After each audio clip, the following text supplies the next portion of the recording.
আগের ভিডিওতে তোমরা দেখেছো আমরা মুর্শিদাবাদে ঢুকতে একজন গাইড নিয়ে নিয়েছিলাম, আর তিনি সবার প্রথমে আমাদেরকে নিয়ে গেছিল কাঠগোলাপের বাগান বাড়ি। এখানে আমরা ঘুরতে এসেছি আর আমাদের পুচুবুড়িকে না দেখালে হয়, তার জন্য আমরা ওকে একটু ভিডিও কল করে নিয়ে চারিদিকটা অল্প স্বল্প ঘুরিয়ে নিয়েছিলাম।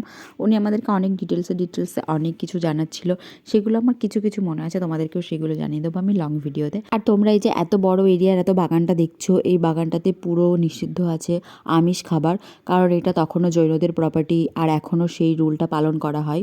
তারপর আমরা চলে গেছিলাম সুড়ঙ্গ পথ দেখতে। এখানে আমরা যেখানে দাঁড়িয়ে অনেক ছবি তুলছিলাম, এই জায়গাটা অনেক শুটিংয়ের জন্য ব্যবহার করা হয়েছে, উনি আমাদেরকে জানিয়েছে। আর আমি এখানে ঢুকতেই ওই প্যালেসটা দেখে চিনতে পেরেছিলাম যে আমাদের বাঙালির খুব জনপ্রিয় সিরিয়াল রানী রাসমণির শুটিংয়ের জন্য এই প্যালেসটা ব্যবহার করা হয়েছে। তারপর উনি আমাদের কিছু ডিটেলসে জানিয়ে নিচ্ছিল, আর সত্যি শুনতে অনেক ভালো লাগছিল যে তখনকার টাইমে কোনো টেকনোলজি ছাড়াই অসাধারণ অসাধারণ জিনিস তৈরি করা।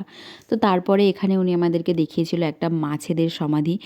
হ্যাঁ, মাছের সমাধি একটু অবাকই লাগছে শুনতে, কারণ তখন জৈনরা নিরামিষভোজী ছিল, তখন তাদের পোষা মাছগুলো যখন মারা যেত তখন তারা সেই মাছগুলোকে সমাধি দিয়ে রাখতো। সেখানেই ছিল একটা সিদ্ধিদাতা গণেশের মূর্তি, সেটাও কিন্তু তখনকার টাইমে পুরো একটা পাথর দিয়ে খোদাই করে বানানো। তারপর আমরা চলে গিয়েছিলাম পরেশনাথের জৈন মন্দিরের সামনে। তোমরা হাজারদুয়ারি গেলে যদি কাঠগোলাপের বাগান বাড়িতে ঢোকো, তাহলে পরেশনাথের জৈন মন্দিরের সামনে যে হাতিটা আছে, ওই হাতিটার গায়ে একটু টাচ করে দেখো, তাহলে তোমরা বুঝতে পারবে যে আমি কেন তোমাদেরকে টাচ করতে বলছিলাম। পরে আমরা আরও কী কী ইউনিক জিনিস দেখেছিলাম সেটা তোমাদেরকে জানাবো নেক্সট ভিডিওতে। টাটা সবাইকে।